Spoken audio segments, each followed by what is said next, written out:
सिद्धेभ्यः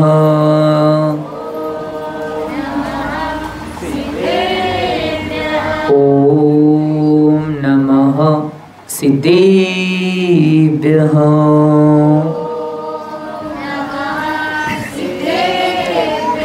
ॐ नमः सिद्धेभ्यः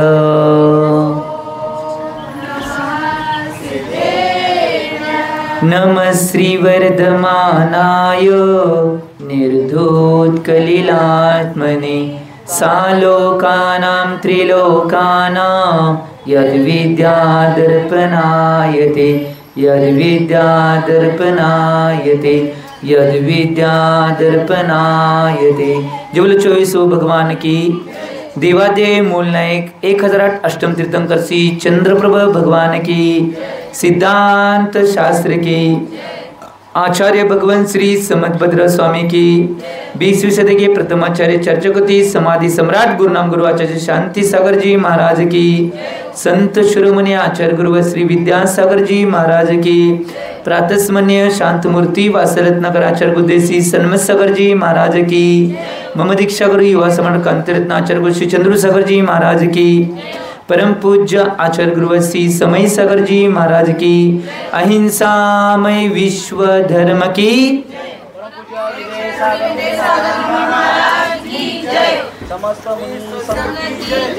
भव्य जी हो। आचार्य भगवान समदभद्र स्वामी जी विरचित रत्नकरंडक श्रावकाच्या जी या ग्रंथाची वाचना चालू आहे आणि आचार्य भगवान तिसऱ्या अध्यायामध्ये जो चारित्र्य अधिकार आहे त्या चारित्र्याचं कथन चालू आहे आणि त्यामध्ये अनुव्रतांचं कथन चालू आहे। ज्यात अनुव्रतामधील आचार्य अनव्रताचं स्वरूप झालं होतं आणि आचार्य अनव्रताचे अतिचार आज आचार्य भगवान सांगणार आहेत। एक गोष्ट लक्षात घ्या, जीवनामध्ये निश्चित रूपानं या व्रतांना पालन केल्याशिवाय कोणताही किमिया आणि कोणतीही घटना जीवनामध्ये होणार नाही, म्हणून या व्रतांना जाणून घेणं आवश्यक आहे। आज आचार्य भगवान आचार्य अनुव्रताचे अतिचार सांगणार आहेत। पहिला गाथाकंठ सुकर्या आणि मग आचार्य महाराजांनी काय सांगितले ते पाहूया। चोर प्रयोग चोरार्था चोर प्रयोग चोरार्था चोर प्रयोग चोरार्था दान विलोप सदृश सन्मिश्रा दान विलोप सदृश सन्मिश्रा हीनाधिक विनिमानम् हीनाधिक विनिमानम् पंचास्ते ये व्यतिपाताः पंचास्ते ये व्यतिपाताः चोर प्रयोग चोरार्था दान विलोप सदृशन्मिश्रा हीनाधिक विनिमानं पंचास्ते ये व्यतिपाताः।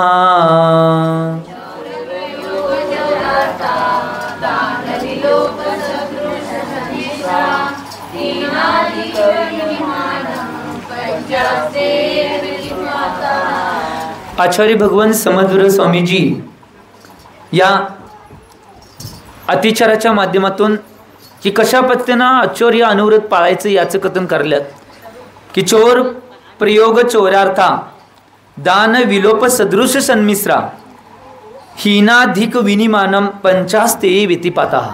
काय म्हणलेत आचार्य भगवान इथं अतिचार सांगत असताना पहिलाच अतिचार सांगतात चौर्य प्रयोग। चौर्य प्रयोग हा पहिला अतिचार आहे। दुसरा अतिचार आहे चोरार्थ दान, चोरार्थ दान। तिसरा अतिचार आहे विलोप। चौथा अतिचार आहे सदृश सन्मिश्र आणि पाचवा अतिचार आहे हीनाधिक विनिमान। तर या पाच पंचास्ते व्यतिपाता हे पाच निचूरपणा आचार्य अनुव्रताचे अतिचार आहेत म्हणून सांगितले। पहिला अतिचार सांगितलाय चौर्य प्रयोग। याचा अर्थ काय माहिती काय? याचा अतिचार मध्ये आचार्य भगवान सांगतात की चौर्य प्रयोग याचा अर्थ चोरी करणाऱ्या व्यक्तीला प्रेरणा द्यायची। कर कर चांगलं आहे, म्हणजे म्हणायचं असं सांगाले हो. तर प्रेरणा द्यायची, चोरी करण्यासाठी त्याला रस्ता दाखवायचा, त्यानंतर चोरी करणाऱ्या व्यक्तीला अनुमोदन द्यायची. हा चौर्य प्रयोग नावाचा अतिचार आहे. असं जर तुम्ही केला तर निश्चित रूपानं तुमचं आचौर्य अनुव्रत राहणार नाही. म्हणून हा अतिचार पहिला टाळायला पाहिजे. आम्ही हा अतिचार टाळला तर सगळ्या गोष्टी होणार आहेत. त्यामुळे चिंतन करा. त्यामुळं एक गोष्ट लक्षात घ्या, पहिला एक गोष्ट लक्षात घ्या, प्रेरणा देणे. समजा प्रेरणा देण्यामध्ये बऱ्याच गोष्टी येतात. आज आपण एका अपेक्षेने हे चिंतन करतोय. प्रेरणा देण्यामध्ये बरेच गोष्टी कशा येतात बघा. कोणी व्यक्ती असेल त्याला चोरी करू प्रेरणा देणे किंवा चोरी केला तरी ग बसणे. समजा असा व्यक्ती कोण आहे की त्यानं मोठी चोरी केलेली आहे, तो तुमच्यावर बाकीच्या पैशानं किंवा सत्तेनं प्रेशर टाकत असेल, त्यावेळी सुद्धा ग बसणे हा सुद्धा चोरी प्रयोग अतिचार आहे. ही गोष्ट लक्षात घ्या. आम्ही याचं चिंतन करणं आवश्यक आहे. दुसरा आहे त्याला रस्ता दाखवायचा की निचूरपणे इकडं जा तिकडं जा, हे कर, ह्या इथं केलास तर चांगला आहे, ह्या सगळ्या गोष्टी सांगणे हा बी चौर्य प्रयोग नावाचा अतिचार आहे. आणि शेवट आहे त्याला अनुमोदन देणे. तू कर, किंवा त्यांनी सामान आणलेलं ते सामान खरेदी करून इकडे तिकडे विकणे, त्याची गोष्ट करणे, या सगळ्या गोष्टी आहेत. तो चौर्य प्रयोग नावाचा पहिला अतिचार आहे. त्यामुळं आमच्याजवळ जर या गोष्टी आम्ही केल्या तर आचौर्य अनुव्रत राहणार नाही, ही गोष्ट लक्षात घ्या. आम्ही चोरी दोषामध्ये जाणार. दुसरा जो अतिचार आहे चोरार्थ दान. दुसरा अतिचार सांगितलंय. चोरार्थ दान म्हणजे काय? चोरी करून आणलेले धन वस्तू ग्रहण करणे, घ्यायचं. कोण देत असेल तर ग्रहण करायचं, ते घ्यायचं. परत आपण प्रेरणा आणि अनुमोदना किंवा चोरीचा रस्ता न दाखवता चोरी करून आणलेली वस्तू विकत घेणे. मागचं जे सांगितले ते न करता का नाही ती वस्तू विकत घ्यायची. परत कसं असते माहिती काय, ती विकत का घेतात? बाजार भावापेक्षा कमी भावानं घ्यायची म्हणून घेत असतात. काय सांगाले मी? चोरीची वस्तू बाजार भावाप्रमाणे विकणार नाहीत ना. आता समजा बाजारात भाव समजा सोन्याचा 1,10,000 रुपये आहे, तर ती चोरी करून असलेली तर नाही कमी दरात मिळते म्हणून ती घ्यायची. हा चोरार्थ दान नावाचा नाही अतिचार आहे. ही गोष्ट लक्षात घ्या. तसले कोणत्याही गोष्टी घ्यायची नाहीत, 3 काळामध्ये घ्यायची नाहीत. जर निचूरपणे ते ऑथोराईज आणि सगळ्या गोष्टी व्यवस्थित असतील तरच त्या गोष्टी करायच्या, नाही तर करायचं नाही. कारण की आमचंच आचौर्य अनुव्रत निघून जाईल याच्या माध्यमातून. त्यामुळे चिंतन करा, या गोष्टी सुद्धा करायच्या नाहीत. आणि एक गोष्ट लक्षात घ्या, आज बरीच माणसं आहेत, ती बरीच माणसं निश्चित रूपानं आज या बऱ्याच कोणत्या गोष्टीमध्ये अडकलेले आहेत की चोरीच्या वस्तू आहे, त्या चोरीच्या वस्तू निश्चित रूपानं कमी दरात घ्यायच्या नादामध्ये की नाही आज बरेच जण की नाही आपला स्वतःजवळचा पैसा घालवून बसल्यात. त्यामुळे चिंतन करणं आवश्यक आहे. हे 2 नंबरचा जो अतिशय चोरार्थ दान, हा जर आम्ही निश्चित रूपानं आमच्या जीवनामध्ये चोरार्थ दान आम्ही केलं, कृतकार्यित अनुमान केलं, तर निश्चित रूपानं या गोष्टीमध्ये आम्हाला निश्चित रूपानं दोष लागणार आहेत आणि बऱ्याच गोष्टी आमच्या नष्ट होणार आहेत. व्रत असेल, नियम असेल किंवा आचौर्य अनुव्रत असेल, हे सुद्धा नष्ट होणार आहे. त्यामुळे या गोष्टी 3 काळात न करता आम्ही या गोष्टीमधून बाहेर पडणं आवश्यक आहे. कारण की तुम्हाला किती बी कमी पैशात मिळवून देत, किती बी कोण फुकट देतं म्हटलं तरी घ्यायच नाही चोरीची वस्तू. काय सांगालोय कळलं? फुकट दिलं तरी घ्यायचं, नाहीतर तुमचं भविष्यामध्ये आचौर्य अनुव्रत निघून जाणार आहे. आणि तिसरा जो अतिचार सांगितलाय विलोप नावाचा अतिचार आहे. त्यामध्ये काय सांगितलं? राजा आज्ञाचं उल्लंघन करणे, न्याय मार्गाशिवाय अन्य प्रकारे धन मिळवणे, राजाने ज्या वस्तूवर बंदी घातली अशा वस्तू चोरून विकायच्या, त्यानंतर तस्करी करणे, कर चुकवणे, याला विलोप नावाचा अतिचार म्हणतात. एक गोष्ट लक्षात घ्या, बरीच माणसं आज या गोष्टीचं नाही पालन करत नाहीत. या गोष्टीचं बरीच माणसं आज पालन करत नाही. याचं मूळ कारण काय असेल? कुठलंही काम असेल आपलं, ते काम लवकर व्हावं म्हणून नाही आम्ही निश्चित पैसे देऊन करून घेतोय. पण तिथं फर्स्ट रूपात सांगितले कर चुकवणे. ज्या गोष्टी निश्चित रूपानं सांगितल्या आहेत त्याचा जर अतिचार केला आम्ही तर आमचं आचौर्य अनुव्रत राहणार. ही गोष्ट लक्षात घ्या. जीवनामध्ये या सगळ्या गोष्टीचं चिंतन म्हणून आम्ही करणं आवश्यक आहे. आज बघा एक गोष्ट लक्षात घ्या, किती जरी काय केला, जे चुकीचा मार्ग आहे किंवा चोरीचा मार्ग आहे, अन्य प्रकारचा मार्ग आहे, असत्याचा मार्ग आहे, अधर्माचा मार्ग आहे, त्या मार्गात कोणीही व्यक्ती किती मोठा चालून दे, निश्चितपणे एक ना एक दिवस त्या मार्गामध्ये तो पराजय त्याला स्वीकारावा लागणार आहे. ही गोष्ट लक्षात घ्या. त्यामुळं असली तस्करी करणे, चोरून विकणे, चोरी बंदी घातलेल्या वस्तूंना विकणे, या सगळ्या गोष्टी 3 काळात करता नाही. आपला जर व्यवसाय असेल, आपला जर व्यापार असेल, तर अशा गोष्टी होत असेल तर त्या सामानाने विकणार नाही. एक गोष्ट लक्षात घ्या, जैनांना कुठला व्यापार करायचा कुठला करायचा नाही हे सुद्धा ग्रंथात सांगून ठेवलंय.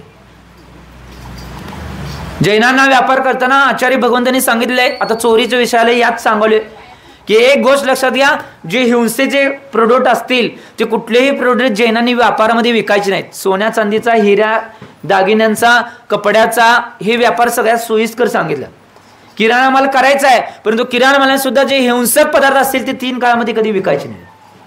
जर आम्ही ते करत असेल तो पैसा मिळून बी आम्हाला सुख देणार नाही. ही गोष्ट लक्षात घ्या, कारण आचार्य भगवंतांनी ग्रंथात सांगितले. आम्ही याचं कधी चिंतन करत नाही. आज एक गोष्ट लक्षात घ्या, ज्या ज्या गोष्टी राजआज्ञांच्या मध्ये निश्चितपणे सरकारच्या द्वारे ज्या निश्चितपणे घोषित केलेल्या आहेत त्याचं सुद्धा उल्लंघन आम्ही बऱ्याच वेळा करतोय, परंतु ते करता कामा नये. कारण की का, एक गोष्ट लक्षात घ्या, राजआज्ञे किंवा अनुशासनामध्ये राहून जर आमचं जीवन जगलं तर त्या जीवनाचा विजय निश्चित आहे. आता मगाशीच आपण म्हणजे बऱ्याच तासाच्या आधी आपण नाही गडिंग्लजमध्ये मोर्चा काढून आलो. तुम्हाला माहिती आहे, आत्मक्लेश महामोर्चाचं आयोजन केलं होतं. आज सर्व पक्षीय सर्व धर्मीय जी नान्नी मठातील माधुरी आत्तीने नेलेली आहे तिच्या रक्षणार्थ आणि तिला निश्चितपणे परत नान्नी मठामध्ये द्यावं यासाठी आपला एक मोर्चा गडिंग्लजमध्ये झाला. एक गोष्ट लक्षात घ्या, त्या कुठलेही आंदोलन मोर्चा करताना सुद्धा सरकारचे किंवा जे सरकारने किंवा देशाने घातलेले नियम आहेत ते नियम न मोडता जर आम्ही निश्चितपणे ते आंदोलन केलं तर आपला विजय होणार आहे. ही गोष्ट लक्षात घ्या. मी पहिल्या दिवसापासून सांगालोय की कुठल्याही निश्चितपणे गोष्टीवर आम्हाला कुणाला टीका करायची नाही, कुणाच्या गोष्टीत आम्हाला काय बोलायचं नाही. फक्त आमचा जो मार्ग आहे किंवा आमचं जे अहिंसेचं तत्व आहे त्या अहिंसेच्या तत्वावर जाऊन किंवा सत्य मार्गावर चालून आम्हाला निश्चितपणे त्या हत्तींना परत आणायचं आहे. हा पहिल्या दिवशीपासून आपला गोष्ट आहे आणि आपण ते करत आलोय. त्यामुळे एक गोष्ट लक्षात घ्या, याचं चिंतन, कारण की मी परवा सुद्धा म्हणलेलं आहे, ज्याच्या जोडीला धर्म आहे आणि ज्याच्या जोडीला सत्य आहे त्याचा पराजय 3 काळात कोण करू शकत नाही, त्याचा विजय मात्र निश्चित होणार आहे. ही गोष्ट लक्षात घ्या. त्यामुळे तुम्ही याचं चिंतन करा. त्याच्यानंतर पुढचा जो अतिचार आहे सदृश सन्मिश्र, याचा अर्थ काय माहिती आहे, जादा किमतीच्या वस्तूमध्ये कमी किमतीच्या वस्तू मिसळून विकणे. म्हणजे तुपामध्ये तेल मिसळायचं, तुपामध्ये चरबी मिक्स करायची, हे सगळं होते आता. म्हणून सांगले उगाच आचार्यांनी चतुर्थ कालाच्या नंतर बऱ्याच वर्षानंतर हे सगळं सांगून ठेवले आणि की माहिती आहे त्यांना काय होणार आहे. त्याच्यानंतर एक गोष्ट लक्षात घ्या, अशा गोष्टी करणे म्हणजे नाही सदृश सन्मिश्र हा दोष आहे. सोन्यामध्ये तांब मिक्स करून विकायचं, चांदीमध्ये तांब मिक्स करून विकायचं, त्यानंतर दुधात पाणी मिक्स करायचं, तंबाखूमध्ये लाकडाचा भुस्सा मिक्स करायचा. सांगाले हो हे काय दोष आहे हे सांगाले, माहीत पाहिजे आम्हाने. काय पैसे कमी मिळाले तर निश्चितपणे तुमचं जीवन चालत नाही असं होत नाही, परंतु एक असल्या मार्गाने तुम्ही जर गेला तर भविष्यामध्ये सगळेच पैसे तुमचे जाणार आहेत. ही गोष्ट लिहून ठेवा, कारण की हा अतिचार आहे. चोरीच एका प्रकाराने आम्ही चोरीच करले, डायरेक्ट चोरी करता असं फिरवून चोरी करले, चोरच की मग लपलेला असून दे नाही तर बाहेर असून दे, चोर तो तुम्हीच म्हणला, मी काय म्हणलं ना, तुम्ही स्वीकारताय. त्यामुळे एक गोष्ट लक्षात घ्या, त्यामुळे या कुठल्याही गोष्टीला कधी करायचं नाही. आज असं लय चालू आहे. आणि मला हे सांगा, सदृश सन्मिश्र हा दोष आहे. आज किती जणांच्या प्राणावर हे मुकाले या गोष्टीमुळे, माहिती काय, हा एका दोषामुळं. आज कुठल्या कुठल्या पदार्थात काय काय मिस केले त्याच्यामुळे बऱ्याच मुलांना, आमच्या युवक युवतींना, बऱ्याच श्रावकांना पोटाचे रोग आल्यात, कुणाला छातीचे रोग आल्यात, कुणाला निश्चित रूपानं कशाचे रोग होणार आहेत, कुणाला कशाचे रोग उत्पन्न होणार आहेत. आम्ही याच्या गोष्टीचं चिंतन करणं आवश्यक आहे. या सगळ्या गोष्टीचं चिंतन आणि मनन करणं आवश्यक आहे. की आमच्यामुळं जर तसं होत असेल, नुसता ह्यो चोरीचा अतिचार सुद्धा लागला, त्याच्याबरोबर त्या जीवाला त्रास दिलेलं दुःख, त्या जीवाला दुःख मिळालेलं, त्या जीवाच्या प्राणाशी खेळलेलं हे कर्मबंधाने आहेच की. अंतराय कर्म किती मोठं कर्मबंध आहे हो. त्यामुळे याचं चिंतन करा. एक वेळ निश्चितपणे व्यापार झाला नाही तर चालेल, उपाशी राहायला लागलं तर चालेल, परंतु व्यापार करायचा आहे तो निश्चितपणे उत्कृष्ट पद्धतीचा आणि आदर्श पद्धतीचा शुद्ध व्यापार करायचा आहे. ही गोष्ट लक्षात घ्या, चिंतन करा या गोष्टीचं. सगळ्यात शुद्ध व्यापार कोणी या दक्षिण भारतामध्ये केलता, सातुगोंडा पाटील. कोण आहे माहिती आहे? संप्रती परमपूज्य 20वीं सदी के प्रथमाचार्य चार्चकोती समाधी सम्राट गुरुनाम गुरु आचार्य शांतीसागर महाराज ते होते. आम्ही चिंतन करणं आवश्यक आहे. शेतामध्ये सुद्धा शेतीचा व्यापार करताना सुद्धा शेतामध्ये त्या पाखरांना ते उडवायला जात नव्हते. तर पाखरांची व्यवस्था कुठं व्हायची म्हणून नाही, ते धान्य खाल्ल्यावर त्यांना नाही त्या धाटाला लोटकी बांधून बारके बारके त्यात पाणी भरून ठेवायचे की बिचाऱ्यांना नाही ते धान्य खाल्ल्यावर पाणी कुठं पिणार, कुठं कुठं वनवन फिरणार म्हणून ते लोटकी बांधायची. तरी सुद्धा पंचक्रोशीमध्ये ज्यावेळी त्या सातगोंडा पाटलाच्या शेताचं पीक काढलं जायचं, पंचक्रोशीमध्ये सगळ्यात जास्त पीक त्या शेतामध्ये येत होतं. ही गोष्ट लक्षात घ्या. याला म्हणतात व्यापार शुद्धी. कुठल्याही चोरीची कुठल्याही गोष्टीची काय कधी पर्वा त्यांनी केली नाही. कपड्याचा व्यापार सुद्धा होता. कधी कधी निश्चितपणे काय गोष्टी मी सांगितच मागं त्या करून सुद्धा त्यांच्या कपड्याचं दिपाळीमध्ये ज्यावेळी व्यापारचं नाही एक लेखाजोखा व्हायचा त्यावेळी सगळ्यात जास्त त्या भागामध्ये पंचक्रोशीमध्ये सगळ्यात जास्त कपड्याच्या दुकानाचा व्यापार त्यांच्या दुकानाचा व्हायचा. कारण की मनामध्ये करुणा, दया, वात्सल्य आणि शुद्ध व्यापारची पद्धत त्यांच्याजवळ होती. म्हणून आज निश्चितपणे आम्ही बऱ्याच गोष्टींना चोरी करण्याचा प्रयत्न करलोय. त्यामुळे चिंतन करा. सदृश सन्मिश्र कुठल्याही पद्धतीने आम्ही 3 काळात करता का नाही, तर आमचं आश्चर्य अनुरोध जाणार आहे. आम्ही एक प्रकारे चोरीच करले सरकारची. आणि शेवटचा जो आहे हीनाधिक विनिमान, याचा अर्थ काय? वजन करण्याचे तराजू, वजन लिटरचे आधीचे माप आहेत ती खोटी ठेवायचं, खालनं चेपवायचं किंवा खालच्या लेव चुंबक लावायचा. सांगाले हो काय आहे ते सांगाले. असा व्यवहार करणे याला हीनाधिक विनिमान म्हणतात. किंवा तुम्ही महिला करताय ते सांगू काय तुमचं. आता समजा तुमच्या घरातलं नाही कोणतर पाहुणा आले तर तुम्हाला भजी करायचे आहेत. मग तुमच्या घरातलं डाळीचं पीठ संपलं, मग शेजारीनं घरातना आणताना का नाही ते पातेल नेऊन दाबून दाबून आणताय आणि देताना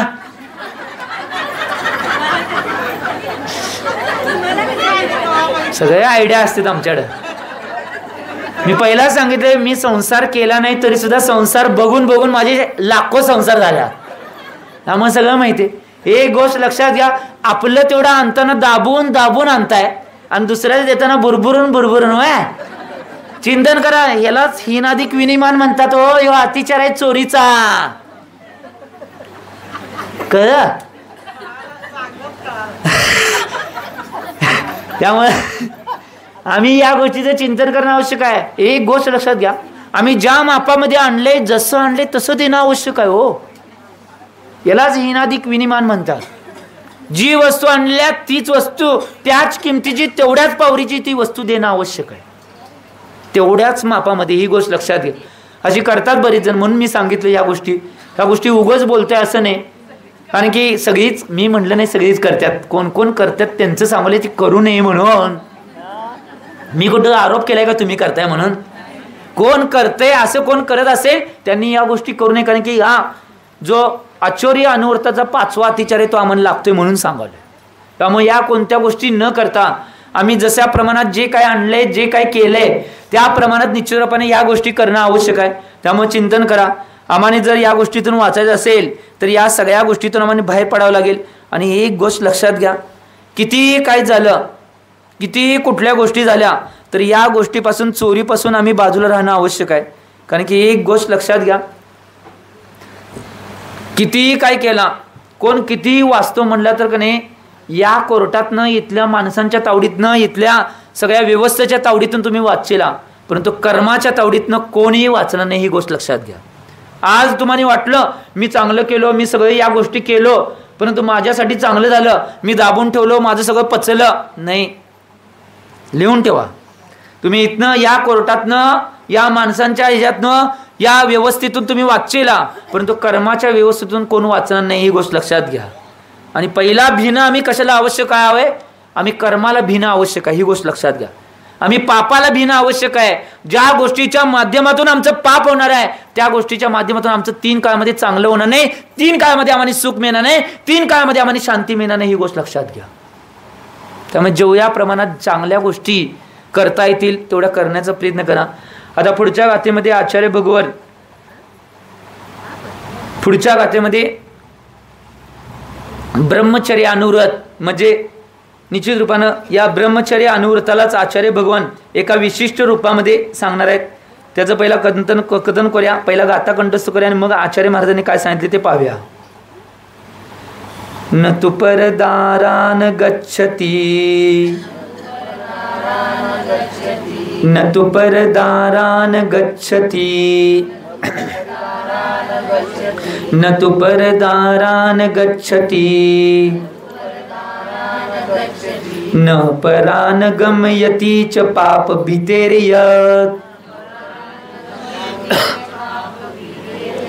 न परान् गमयति च पापभीतेर्यत् सा परदारनिवृत्तिः सा परदारनिवृत्तिः स्वदार संतोषनामापि स्वदार संतोषनामापि न तु परदारान् गच्छति न परान् गमयति च पापभीतेर्यत् सा परदारनिवृत्तिः स्वदार संतोषनामापि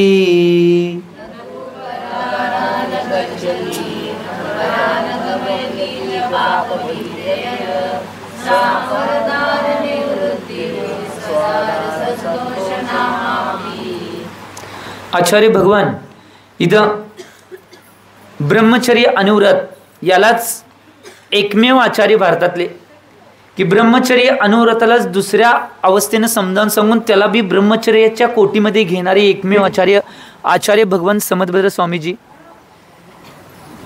आचार्य भगवान समदभद्र स्वामीजी या निश्चित रूपाने या माध्यमातून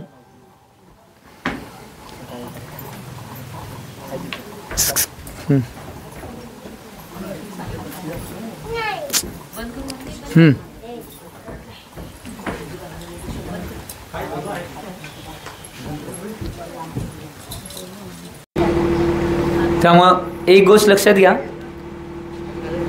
जीवनामध्ये आवश्यक बाब काय असेल तर एक की त्यांनी संतोष नावाचं व्रत सांगितलं आहे आणि या सदार संतोष नावाच्या व्रताच्या माध्यमातून आचार्य भगवंतांनी ब्रह्मचर्य अनुव्रताचं कथन की आपल्यासमोर येणे ठेवलेलं आहे। एक गोष्ट लक्षात घ्या, जीवनामध्ये ही सगळ्यात महत्त्वाची बाब आहे। काय म्हणतात आचार्य भगवान, न तू परदारान गच्छति न परान गम याति च पाप भीतेर्येत सा परदारा निवृत्ती सदार संतोषना। इथं आचार्य भगवंतांनी अतिशय सुंदर सांगितले, यत म्हणजे जे पाप भीतेत पापाच्या अर्जनाने जे भिणारे आहेत ते न परदारान म्हणजे अन्य स्त्रियांच्या जवळ गच्छती म्हणजे जात नाहीत, ते जात नाहीत, अन्य स्त्रियांच्या जवळ जात नाहीत। आणि काय म्हणतात च आणि न परान आणि दुसऱ्यांना गम येते स्वतः पाठवत नाहीत, त्याला परदारा निवृत्ती परस्त्री त्याग अपि तथा सदार संतोष नाम म्हणजे सदार संतोष नावाचं अनुव्रत म्हणलेलं आहे। अनुव्रताच्या कोटीमध्ये घेतले बघा।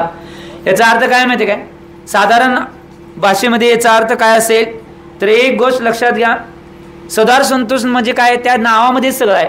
स्व दार संतोष तीन शब्दापासून तयार झालाय। स्व म्हणजे स्वतःची, दार म्हणजे पती किंवा पत्नी, दार या शब्दाचा अर्थ काय पती किंवा पत्नी, संतोष। आता समजा पतीनं जर सदार संतोष घ्यायचा असेल तर त्याची पत्नी सोडून बाकीचे सगळ्या स्त्रिया आई आणि बहिणीप्रमाणे त्याला सदार संतोष म्हणतात। आणि पत्नीने घ्यायचं असेल त्यांचा पती सोडून बाकीचे सगळे पुरुष माझ्या वडिलांसारखे आणि भावासारखे आहेत असं मान्य याला सदार संतोष नावाचं व्रत म्हणतात। सगळ्या ज्यांचं लग्न झाले त्या सगळ्यांचं सदार संतोष व्रत असणं आवश्यक। त्याला एक पत्नी व्रत सुद्धा म्हणतात किंवा एक पती व्रत सुद्धा म्हणतात, त्याचे नाव आहेत शास्त्रामध्ये बऱ्याच ठिकाणी दिले आहेत। त्यामुळे एक गोष्ट लक्षात घ्या, ब्रह्मचर्य अनुव्रताचं जर पालन करायचं असेल तर या गोष्टी आम्ही करणं आवश्यक आहे। एक गोष्ट लक्षात घ्या, एका ग्रंथामध्ये आचार्य भगवंतांनी की किती महत्त्वाचं ब्रह्मचर्य रक्षा किती महत्त्वाची आहे आणि ब्रह्मचर्य किती महत्त्वाचं आहे हे सांगताना एका ग्रंथामध्ये सांगितलंय की निश्चित रूपानं ब्रह्मचर्याचा जर नाश झाला नाही, निश्चित रूपानं त्या ब्रह्मचर्याचा नाश याचा अर्थ तुम्हाला माहिती आहे मी काय सांगालोय, तर एक वेळा ब्रह्मचर्याचा नाश होणे त्याच्या माध्यमातून 9,99,99,999 हे जीव मरणार आहेत एका वेळी। आम्ही याचं चिंतन करणं आवश्यक आहे। तीर्थंकर माता पिता ज्या होत्या का नाही ते ब्रह्मचर्याला एवढं महत्व होतं, ते जीवनामध्ये एकदाच निश्चितपणे त्यांनी भोग घेऊन त्याच्या माध्यमातून तीर्थंकर बालकाचा जन्म व्हायचा, परत ते कधी जन्म घ्यायचे नाहीत. म्हणून पंचकल्याण महामहोत्सवमध्ये ज्यावेळी माता पित्यांची निवड केली जाते तेव्हा त्यांना 1 दिवसाची सूट देऊन त्यांना आजन्म ब्रह्मचर्य दिले जाते, त्यांनाच माता पिता व्हायला दिले जाते. हे मूळ कारण आहे. आम्ही याचं चिंतन करणं आवश्यक आहे की ब्रह्मचर्य अतिशय महत्त्वाचं आहे. आज एक गोष्ट लक्षात घ्या, तुमच्या शरीरावर असणारी कांती, तुमच्या शरीरामध्ये असलेली शक्ती, तुमच्या शरीरामध्ये असलेले सगळे इव्हेंट्स, तुमच्या शरीरामध्ये असलेली बुद्धी, तुमच्या शरीरामध्ये असलेले मन, हे सगळं जर कंट्रोल करायचं असेल, ज्याच्याजवळ सगळ्यात जास्त शक्ती आहे, ज्याच्याजवळ सगळ्यात जास्त वीर शिल्लक आहे, तोच निश्चितपणे या गोष्टीत क्रांती करू शकतोय, नाहीतर बाकीचा व्यक्ती क्रांती करू शकणार नाही. लिहून ठेवाय, एवढी ब्रह्मचर्याची ताकद आहे. आम्ही याचं चिंतन करणं आवश्यक आहे. त्यामुळं ब्रह्मचर्यामध्ये अतिशय ताकद आहे. त्यामुळं ब्रह्मचर्य आम्ही जेवढ्या प्रमाणात पाळता येईल तेवढं पाळणं आवश्यक आहे. म्हणून एक गोष्ट लक्षात घ्या, आज रोगांचं थैमान, बाकीच्या गोष्टी, या गोष्टी होण्याचं मूळ कारण काय, सगळ्यात जास्त नाही ब्रह्मचर्याचा नाश व्हायलाय. म्हणून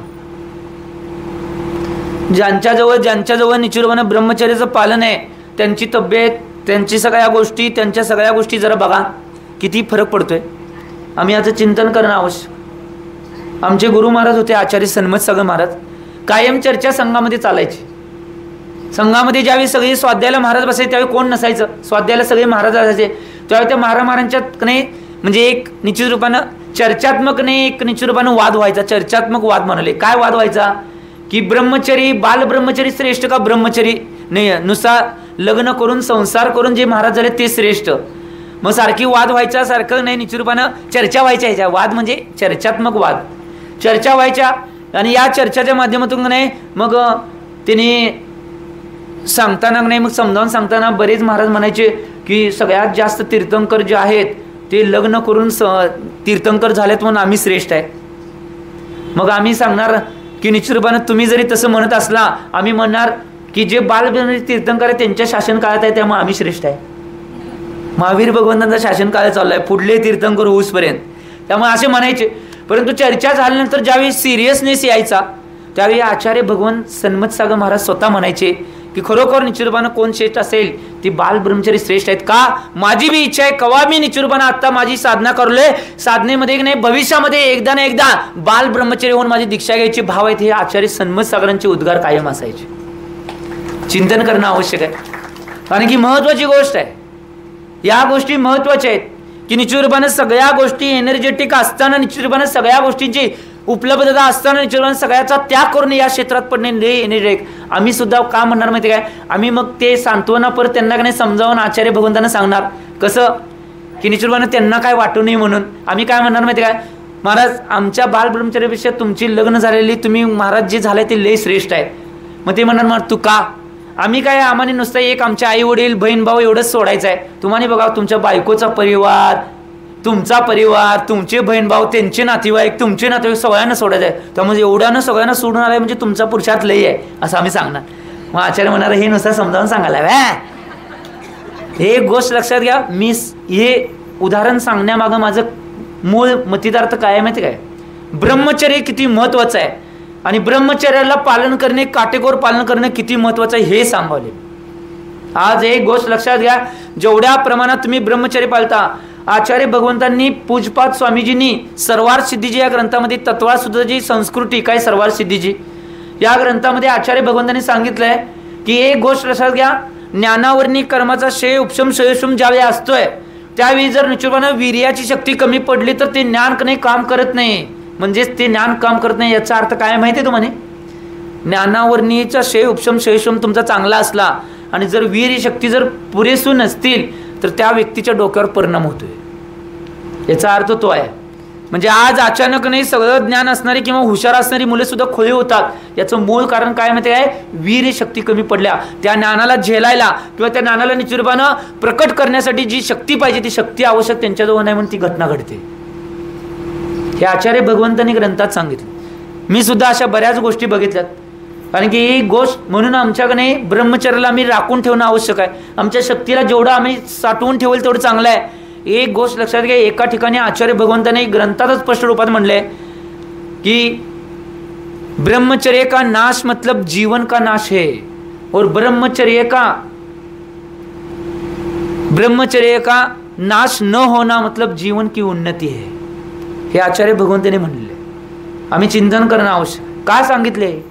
या गोष्टी, सगळ्या गोष्टी चालायसाठी या गोष्टींची आवश्यकता आहे. आज तुम्ही बघताय कारण निश्चित रूपानं बरेच, मी माझंच उदाहरण सांगाल नाही, बरेच महाराज माता जे आहेत ते एक टाइम आहार करून, एक टाइम पाणी पिऊन, त्यांच्या अंतराय बाकीच्या गोष्टी सावरून त्यांच्या सगळ्या क्रिया नित्यनियम चालू आहे. कारण की ब्रह्मचर्याचं काटेकोरून पालन करतात म्हणून त्यांच्या सगळ्या क्रिया चालू असताना त्यांना कुठलीही निश्चितपणा, आळस, ग्लानी, कुठल्याही शक्तिहीनता या गोष्टी होतच नाही. ही गोष्ट महत्वाची आहे. आणि आम्ही जरा मोर्चाला जाऊन आले की झोपायचं. सांगाले मोर्चाचं सांगाल नाही, दुसरं काय म्हणजे ह्या गोष्टी, कुठलीही गोष्ट केली तर कामाचं सांगाले. जरा ओव्हरलोड झाले की आज काय झालंय, काम हे झालंय, इकडे जाऊन आले, तिकडे जाऊन आले, झालं विश्रांतीच की. चिंतन करणं आवश्यक आहे. याचं मूळ कारण काय हे करणं आवश्यक आहे. त्यामुळं एक गोष्ट लक्षात घ्या, जेवढ्यांना सदार संतोष व्रत पाळता येईल तेवढं पाळण्याचा प्रयत्न करा. आणि जेवढ्यांना निश्चित रूपानं जे महत्वाचे अनादि निधन पर्व आहेत ते पर्व, अमावस्या पौर्णिमा असेल यावेळी ब्रह्मचर्य व्रत पाळता येईल पाळ्या. आणि आजन्म घेतला तर लई चांगलं. आजन्म घेतला तर पिंची बी मिळेल. चिंतन करणं आवश्यक आहे या गोष्टी. कारण की एक गोष्ट लक्षात घ्या, आम्ही या गोष्टीचं चिंतन मनन करणं आवश्यक आहे. कारण की महत्वाची बाब आहे. त्यामुळे या गोष्टीचं चिंतन तुम्ही करावं. पुढच्या गाथेमध्ये आचार्य भगवान जे सदार संतोष व्रत आहे त्याचे अतिचार काय ते सांगणार आहेत. आणि त्याच्या अतिचाराच्या माध्यमातून निश्चित रूपानं आपल्याला समजावून सांगणार आहेत की कशामुळं काय होणार आहे, कशामुळं कोणती गोष्ट होणार आहे, हे सगळं आचार्य भगवान पुढच्या गाथेमध्ये सांगणार आहेत.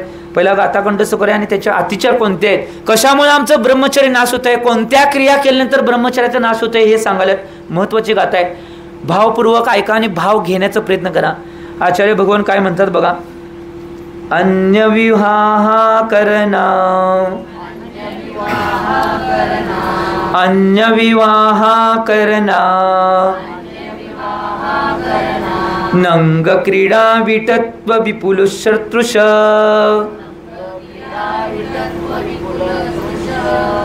नंग क्रीडा विटत्व विपुल तृष, नंग क्रीडा विटत्व विपुल तृष, इत्वारिका गमनम, इत्वारिका गमनम, चास्मरस्य पंचव्यतिचाराः, चास्मरस्य पंचव्यतिचाराः, अन्य विवाह करना, नंग क्रीडा विटत्व विपुल तृष, इत्वारिका गमनम, चास्मरस्य पंचव्यतिचाराः.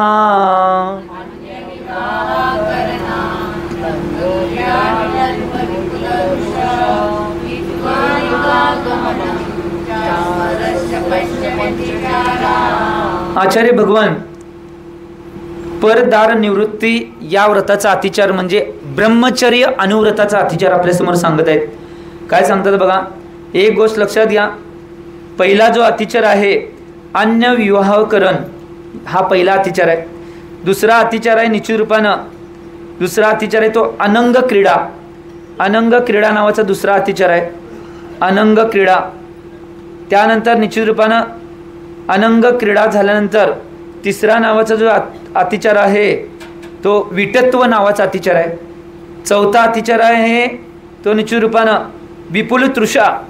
आणि पाचवा अतिचार आहे तो इत्वारिका गमनम. इत्वारिका गमनम हा अतिचार आहे. एक गोष्ट लक्षात घ्या, काय आहेत पहिला जाणून घेऊया. ह्या 5 अतिचाराच्या माध्यमातून ब्रह्मचर्याचा किंवा सदार संतोष व्रताचा सुद्धा घात होऊ शकतो हे आचार्य भगवान सांगितलं. जर हे 5 अतिचार टाळले तर ब्रह्मचर्याचं काटेकोरपणे आम्ही पालन करू शकतोय. ही गोष्ट महत्वाची आहे. पहिलाच अतिचार आहे काय आहे अन्य विवाहकरण. याचा अर्थ काय माहिती काय, आपले फक्त मुलं आणि जवळचे नातलग भावकी एवढं सोडून दुसऱ्यांचे विवाह जुळवण्याचा प्रयत्न करायचा नाही किंवा त्यात जाणे या गोष्टी करणे, या सगळ्याला अन्य विवाहकरण हा अतिचार लागतोय. याच्यामुळे ब्रह्मचर्याचा नाश होतोय. कारण की जिथं क्रिया आहे ती भोगाचीच क्रिया आहे, ती लग्न होणे ही गोष्ट लक्षात घ्या. याच्यामुळं ब्रह्मचर्य व्रतामध्ये सुद्धा दोष लागतोय. याचं चिंतन आम्ही करणं आवश्यक आहे की असे कुठले तुमची भावकी तुमचा परिवार सोडून बाकीच्या कुठल्या लग्नामध्ये जाणे हे सुद्धा दोष आहे ब्रह्मचर्य व्रतामध्ये. याचं चिंतन म्हणून आम्ही जीवनामध्ये करणं आवश्यक आहे. यालाच आचार्य भगवंतांनी अन्य विवाहकरण नावाचा अतिचार सांगितलंय. त्यामुळे एक गोष्ट लक्षात घ्या, असं जर तुमचे नातलं किंवा तुमचे मुलांच्या शिवाय इतरांचं लग्न करणे जर तुम्ही करत बसला तर तुमचं ब्रह्मचर्य राहणार नाही. कितीही प्रयत्न करा, कितीही ठेवा. दुसरा अतिचार आहे तो निश्चितरूपानं त्यामध्ये सांगितले आहे अनंग क्रीडा. अनंग क्रीडा म्हणजे निश्चितरूपानं अतिशय विभत्स आणि अश्लील प्रवृत्ती करणे, अभद्र वचन बोलले किंवा अश्लील अभाव करणे याला निश्चितरूपानं अनंग क्रीडा नावाचा अतिचार म्हणलेला आहे. एक गोष्ट लक्षात घ्या, आम्ही चिंतन करणं आवश्यक आहे. त्यामध्ये दुसऱ्या नावाचा जो नाही अनंग क्रीडामध्ये काय माहिती काय, एक गोष्ट लक्षात घ्या, अनंग क्रीडामध्ये जे दुसऱ्यांचे अंग शरीर या निश्चितरूपानं यांना बघणे, त्याच्यानुसार त्यांची भावना प्रवृत्ती करणे, अश्लील प्रवृत्ती करणे याला अनंग क्रीडा म्हणतात. आणि त्यानंतर जो तिसरा विटत्व नावाचा आहे त्यामध्ये अश्लील प्रवृत्ती, अभद्र वचन बोलणे, अश्लील हावभाव करणे याला विटत्व नावाचा अतिचार म्हणतात. आणि त्याच्यानंतर विपुल तृषा नावाचा अतिचार आहे. विपुल तृषा म्हणजे काय, स्वतःच्या स्त्रीशी सुद्धा कामसेवन करण्याची तीव्र अभिलाषा बाळगणे याला निश्चितपणे म्हणलेलं आहे. आणि शेवटचा जो इत्वारिका गमन जो अतिचार आहे, व्यभिचारी स्त्रिया आदी यांच्याकडे जाणे, वेश्या स्त्रिया असतील यांच्याकडे जाणे, बसणे, बोलणे या गोष्टी सगळ्या करणे या तुम्हाला माहिती आहेत. आता जास्त याचं विश्लेषण करून सांगण्याची गरज नाही. आणि मी माझ्या व्रताला सुद्धा महाव्रतानुसार निश्चितपणे मी या गोष्टी सगळ्या पूर्णपणे 100% सांगू शकत नाही, कारण की आचार्य भगवंतांनी या गोष्टी तुम्हाला कळतात. त्यामुळे या सगळ्या गोष्टी करणे आमच्या ब्रह्मचर्य व्रताला निश्चितपणे आम्ही घालवणे किंवा ब्रह्मचर्य व्रताचा नाश करण्यासाठी कारणभूत ह्या सगळ्या गोष्टी ठरणार आहेत. हे 5 अतिचार आहेत. ते सदा संतोष व्रत किंवा ब्रह्मचर्य अनुव्रत किंवा ब्रह्मचर्य व्रत जर घेतला असेल किंवा त्या व्रताला निश्चितपणे भंग करण्याची किमया हे 5 अतिचार करणार आहेत. ही गोष्ट लक्षात. त्यामुळं अशा कोणत्या गोष्टी होत असतील तर याच्यापासून दूर राहणे सगळ्यात महत्त्वाची गोष्ट. कोण निश्चितपणे या गोष्टी अशा गोष्टी होत असेल तर त्याच्यातून परावृत्त होणे हे निश्चितपणे सदा संतोष व्रत, ब्रह्मचर्य अनुव्रत आणि ब्रह्मचर्य महाव्रत पालन करण्याला कारणभूत ठरणार आहे. ही गोष्ट लक्षात घ्या. त्यामुळं याचं चिंतन आम्ही आमच्या जीवनामध्ये करणं आवश्यक आहे. आज एक गोष्ट लक्षात घ्या, कितीही काय झालं चिंतन करणं आवश्यक आहे. या गोष्टीपासून दूर राहिल्याशिवाय आम्ही कधी ब्रह्मचर्याचं पालन करू शकत नाही. कारण की बघा, जर आम्ही त्या गोष्टीला सामोरे जातोय म्हणलं तर सामोरे गेलो तर निश्चितपणे कधी कधी आमच्या निश्चितपणे गोष्टींचा नाश होऊन आम्ही त्यातून बाजूला किंवा परावृत्त होऊ शकतो किंवा त्या व्रतातून आम्ही भ्रष्ट होऊ शकतोय. तुम्हाला माहिती आहे, हिंदू पुराणामध्ये एक कथा येते की सगळ्यात महान ऋषी त्यांच्या ह्याच्यामध्ये झालेले, एवढी साधना करायची, ते साधनेला बसले की त्यांची साधना बघून बरेच साधक तयार व्हायचे. परंतु ज्यावेळी निश्चितपणे त्यांच्या साधनेची सगळीकडे चर्चा झाल्यानंतर स्वर्गातली देवी एक त्यांच्या समोर आली की यांची साधना काही, ही साधना बी भ्रष्ट होऊ शकते. जोपर्यंत ती देवी पुढ्यात आल्या तोपर्यंत ती निश्चितपणे डोळे झाकून स्थिर होते. ज्यावेळी त्या देवीने नृत्य करायला चालू केलं त्यावेळी म्हणले एकदा नुसता उघडून बघूया डोळे. आणि ज्यावेळी डोळे उघडून बघितले, ज्यावेळी त्या देवीला बघितल्यानंतर निश्चितपणे त्यांची सगळी साधना भ्रष्ट झाली. त्यामुळं एक गोष्ट लक्षात घ्या, कधी अंगाऱ्यांची किंवा निश्चितपणे बाकीच्या गोष्टींची परीक्षा घ्यायची नाही. आज तुम्हाला निश्चितपणे एका गोष्टीने या गोष्टीने चिंतन करणं आवश्यक आहे. त्यामुळे आम्ही या गोष्टीत 3 काळात न पडता जेवढे याच्यापासून वाचून राहता येईल तेवढं करणं आवश्यक आहे. या गोष्टीत चिंतन करणं आवश्यक. कारण की एक गोष्ट लक्षात घ्या, जीवनामध्ये ब्रह्मचर्य आणि ब्रह्मचर्य न पाळणे या 2 गोष्टी अतिशय विपरीत आहेत. आमचे आचार्य महाराज कायम म्हणायचे, कारण काम मैथून ची भावना आहे ती मैथूनची भावना नाही निश्चितपणे कुठल्या वयामध्ये असेल, कुठलं वय त्याला वय कधी सांगितलं नाही. कारण की आमचे आचार्य महाराज कायम सन्मत सागर महाराज कायम म्हणायचे, कारण की चिंचेचं झाड किती जरी की नाही मोठं झालं किंवा किती वर्षात झालं तर त्याचा आंबटपणा जात, हे आचार्य महाराजांचे शब्द आहेत. याचा अर्थ काय माहिती काय, त्यामुळे एक गोष्ट लक्षात द्या, सगळ्या व्यवस्थेपासून आम्ही जेवढं वाचून राहील, जेवढ्या अतिचारापासून दूर राहील, तेवढे अतिचार सोडता येईल तेवढं सोडलं तर निश्चितपणे आम्ही त्या ब्रह्मचर्यावरती काटेकोर राहू शकतोय. याचं चिंतन जीवनामध्ये तुम्ही बी करा. त्यामुळे या सगळ्या गोष्टीपासून दूर राहायचं असेल, या सगळ्या गोष्टीपासून निचूरपणं दृढ राहायचं असेल तर या गोष्टी आम्ही जेवढ्या प्रमाणात पाळता येतील तेवढं पाळणं आवश्यक आहे. नाहीतर निचूरपणं कितीही काय झालं तर या गोष्टीपासून आम्ही निचूरपणं या गोष्टीपासून बाजूला जाऊ शकणार नाही, ही गोष्ट लक्षात घ्या. त्यामुळे याचं चिंतन जीवनामध्ये करावं. आज तर समाजामध्ये या गोष्टी, आज या गोष्टींचं पालन नसल्यामुळं पहिला समाजामध्ये जैन संस्कृती आणि संस्कारामध्ये जी लहान मुलं आहेत त्यांना लहानपणीच नाही, ज्यावेळी त्यांच्यावर निचूरपणा आत्मकुंकुम लोपीचे संस्कार किंवा मोजीबंदीचे संस्कार केले जाते तेव्हा लग्नापर्यंत त्यांना ब्रह्मचर्य दिलं जायचं. आज कोण घ्यायलाच तयार नाही त्या गोष्टी.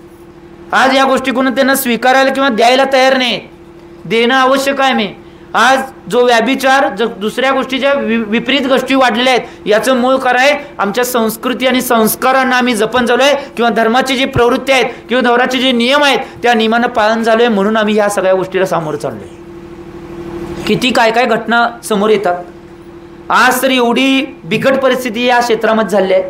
आज एक गोष्ट लक्षात घ्या, या मोबाईलच्या युगामध्ये, निचूरपणा टीव्हीच्या युगामध्ये, इंटरनेटच्या युगामध्ये आज छोट्या छोट्या नाही गोष्टी, छोट्या छोट्या मुलांना सुद्धा या सगळ्या गोष्टींची माहिती झाली आहे. त्यामुळे या गोष्टी भरकटत चालले. त्यामुळे याला जर बदलायचं असेल तर धर्माचे संस्कार, धर्माची संस्कृती आणि या संस्कार संस्कृतीच्या माध्यमातून त्या मुलांना जर व्रतामध्ये दृढ केलं तर ह्या गोष्टीला आम्ही बदलू शकतो, ही गोष्ट लक्षात. आज मी जवळजवळ युवती संस्काराच्या बाबतीत आणि युवक संस्काराच्या बाबतीत बरेच वर्ष झाले या क्षेत्रात मी काम करतोय. मी बघतोय जी मुले असतील महाराजांच्या सानिध्यामध्ये, धर्माच्या सानिध्यामध्ये, धर्माच्या संस्काराच्या सानिध्यात आहेत, त्यांच्यावर जे संस्कार झाले आहेत ते निश्चितपणे या कुठल्या गोष्टीत अडकत नाहीत. आणि ज्यांच्यावर संस्कार नाहीत तीच मुलं मुली ह्यात जास्त अडकाल्यात. याचं चिंतन करणं आवश्यक आहे. ज्यांच्यावर चांगले संस्कार, संस्कृतीचे संस्कार, जे संस्कार झाले आहेत, जैन धर्माचे आणि गुरूंचे संस्कार आहेत, ती मुलं 3 काळात ह्यात कधी पडत नाहीत. ते आई वडील सांगतील त्या मुलांच्यावर, त्या मुलींच्यावर लग्न करतात आणि आपल्या निश्चितपणे सुखी संसार करतात. आणि जर संसार करायचा नसेल सरळ या क्षेत्रात येताना महाराज होतात. काय सांगितलं? त्यामुळे चिंतन करा. या सगळ्या गोष्टी आम्ही बघणं आवश्यक आहे. आज या गोष्टीत जर बोलायचं म्हटलं तर एवढी बिकट परिस्थिती आहे. आज तुम्हाला माहीत नसेल की आज निश्चितपणे या क्षेत्रामध्ये आज 6वी पासून ते 7वी पासूनच्या मुली यामध्ये इन्व्हॉल्व आहेत की ते आपले चारित्र्य भ्रष्ट करायला तयार आहेत. ह्या गोष्टी चिंतन करणं आवश्यक. काय हे व्हायले? त्यांना लहानपणापासून धर्माचे आणि संस्कृतीचे संस्कार दिले नाहीत म्हणून. हे चिंतन करा. जर लहानपणीच त्यांना निश्चितपणे लग्नापर्यंत ब्रह्मचर्य व्रत आणि त्यांना त्यांच्यावर लहानपणी बिंबवलं असतं की लग्न होऊसपर्यंत तुला ब्रह्मचर्य व्रत आहे आणि ते ब्रह्मचर्य तू काटेकोरपणे पालन करायला पाहिजे, या गोष्टी करायला लागतात. हे पहिल्यापासून जर संस्कार दिले असतात तर आज मुलांची पिढी बिघडली नसती. सांगितले कधी? कोण आजी जरी असल्या गोष्टी सांगले, सांगू नका आजी, काय होतंय? एक गोष्ट लक्षात घ्या. आज एवढी मी या 2 वर्षामध्ये बऱ्याच ठिकाणी मी स्वतः भाकीत केलेलं आहे. भाकीत आमच्यात नाही शब्द, परंतु परत स्पष्ट रूपात मी सांगितलेलं आहे, स्टेटमेंट मी केलेलं आहे की 2 वर्षांना 3 वर्षांना अशी परिस्थिती नाही तुमच्या समोर तुमची मुलं मुली कुठल्याही मुलगीला तुमच्या समोर घेऊन जाणार, हे लिहून ठेवा माझे शब्द. ही परिस्थिती समाजावर येणार आहे. या सगळ्याला सामोरे जायचं असेल तर अजून वेळ गेला नाही. आम्ही धर्माचे संस्कार आणि धर्माची संस्कृती त्या मुलींना देणं आवश्यक आहे. आज बाकीच्या गोष्टीत भांडत बसण्यापेक्षा, समाज इकडं तिकडं होण्यापेक्षा समाजावर निचूरपणे तुमच्या घरातल्या सगळ्या सदस्याच्यावर धर्माचे योग्य ते संस्कार आणि संस्कृती द्या. निचूरपणे धर्म पुढे जाईल आणि तुमची मुली सुद्धा तुमच्या पुढे जातील, ही गोष्ट लक्षात घ्या. त्याचं चिंतन करणं आवश्यक आहे. मी विनाकारण बोलत नाही. आज तशा परिस्थिती व्हायला, तशा परिस्थितीनं आम्ही सामोरे झाले. मी तर प्रत्येक आठवड्यातनं ते 3-4 केसेस आहेत. इथं आल्यापर सुद्धा जवळजवळ 10-15 केसेस मी सॉल्व केले. इथल्या नाही ते तुम्ही म्हणशाल लगे इथलंच काय, बाहेरच्या जेवढे येतात आली की निचूरपणे तास जी मिटिंग या गोष्टी असतात त्यांचं समुपदेशन करायला किंवा त्यांना मार्गदर्शन करायला 1-1 तास गेला तर निचूरपणे ऐकत नाही. 2-2 तास 3-3 तास त्यांना समजावून सांगले त्या मुलींना, तेव्हा त्या मुली ऐकतात. चिंतन करणं आवश्यक आहे या गोष्टीचं. आज या गेल्या फक्त 3 महिन्यामध्ये सगळ्यात जास्त केसेस फक्त 6वी पासून 9वी पर्यंतच्या मुलींच्याच आल्यात. ही गंभीर बाब आहे जैन समाजासाठी. ही गंभीर बाब आहे. मी विनाकारण भाष्य करलोय अशा गोष्टी नाहीत. आज विषय आलाय म्हणून हा विषय काढला. ही गंभीर भाष्य आहे. आज तुम्हाला माहीत नसेल या गोष्टी एवढ्या पुढे गेलेल्या आहेत की निचूरबानं त्या मुली जर आडून बसल्या नाही, एवढ्या बारक्या मुली आहेत त्यांना काही त्यातलं माहीत नाही, आणि त्या मुली नाही याच मुलाशी मी लग्न करून घेऊन बसलेले आहेत. चिंतन करा या गोष्टीचं. या गोष्टीतून बाहेर पडायचं असेल तर लहानपणीच मुलींना पहिला धर्मात संस्कार द्या. तुमच्या मुलींना पहिला पाठशाळेला पाठवा. कधी चुकू नका. शाळा बुडली, क्लासेस बुडले तर बुडून द्या. पाठशाळा बुडली आणि मुलगा मुलगी हातात नाही गेली तेव्हा रडत बसू नका, महाराजांच्या येऊ नका. त्याच्या आधी जरा काहीतरी काळजी घ्या त्या मुलींची. मी परवाच सांगितले, कुंद आचार्य भगवंतांनी नीतिशास्त्रामध्ये स्पष्ट रूपात सांगितले, जे आई वडील नुसता मुलांना जन्म देतात ते आई वडील नसून त्यांच्या हत्यारे आहेत. हे आचार्य भगवान कुंद स्वामींनी म्हणलेले आहे. जे आई वडील आपल्या मुलांना धर्माचे संस्कार संस्कृती हे देतात तेच आई वडील त्या मुलाचे खरे आई वडील आहेत. ही गोष्ट लक्षात घ्या. आता गिजवून आल्याने ठरवायचं आहे की कोण खरे आई वडील आहेत कोण खोटे आहेत. किती धर्माचे संस्कार मुलींना आम्ही देतोय हे ठरवा जरा तुमच्या मनात. मला काही यात फरक पडणार नाही, कुणाला काही फरक पडणार नाही, कुणाचं जीवन जाणार नाही. कोण तुमच्या मुलांच्या, तुमच्या मुलींच्यावर, तुमच्या समाजावर, तुमच्या गोष्टीवर सगळ्यावर प्रभाव पडणार आहे. आम्ही फक्त आमचं काम आहे समाजामध्ये ज्या विकृत परिस्थिती चालू आहेत त्यांना सुधारण्याचा आणि त्या समाजाला योग्य मार्गावर नेण्याचं काम आमचं आहे. कारण की मी परवाच म्हणले, तुम्ही निंदा अथवा वंदा धर्म प्रभावने करणं आमचा धंदा, दुसरा काय आम्हाला धंदा नाही. त्यामुळे आम्ही या गोष्टी करतच राहणार आहे. त्यामुळे आज विषय आलाय म्हणून मी मांडला. त्यामुळे तुम्ही चिंतन या गोष्टीचं करावं एवढी भावना करतो. आणि उद्याच्या भागामध्ये आचार्य भगवान निश्चितरूपानं परिग्रह परिमानन व्रताचं कथन उद्याच्या भागामध्ये आचार्य भगवान करायचं ते उद्याच्या भागामध्ये आपण बघूया. मी एवढीच भावना करतो या सगळ्या गोष्टीच्या माध्यमातून तुमचं जीवन सुधारण्याचा आणि त्या व्रतांना काटेकोरपणे पाळण्याचा प्रयत्न तुम्ही तुमच्यामध्ये करावा एवढी भावना करतो. आणि आजच्या वाणीला विनंती तो जे बोलो आचार्य भगवान श्री सन्मती सागरजी महाराज की